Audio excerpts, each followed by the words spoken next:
So far, this Well Intervention Summit 2026 has been a platform that encourages young ones, young professional engineers to enhance their field in the oil and gas. I have actually learned from the business aspect, especially as a business person. I've learned more about collaboration in business because it was really emphasized on in the event hall that collaboration in the oil industry is really important, and it's also building the younger ones into becoming a good professionals rather than keeping the older ones in the system for so long. The World Intervention Summit has been really, really impactful. In fact, for the past 2 days, two things have been resonant in my mind.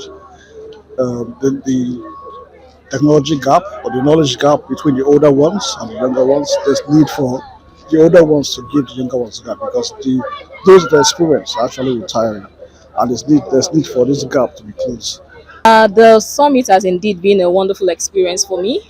I've met a lot of people in persons in the industry, and they've shared from their knowledge. They've told us much about the wells and where we are now in the oil and gas industry, what we have in reserve, and what is ahead in the future.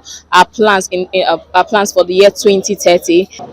So far, during the course of yesterday and today, we've seen how Slickline, Coil Tubing, and other professional bodies have made it possible for wear or increase the productivity in Nigeria.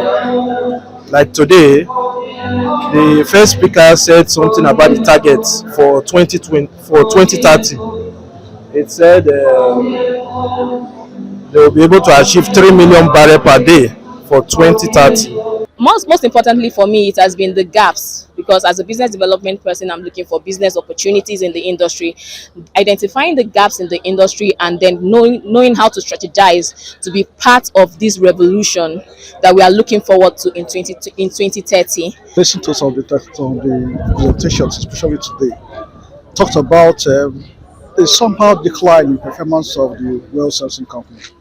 And this is an issue, and of course, because of the age of equipment and other things. So there's need for all this to be resolved, and that's why this Well Summit, this very intervention summit, is very, very timely.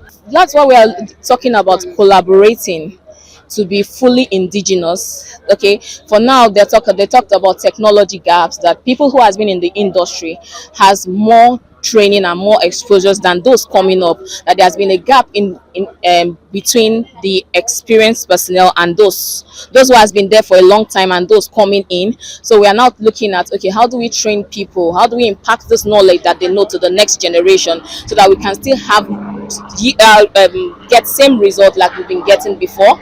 I think they've already planned and strategized on how to achieve that for 2030.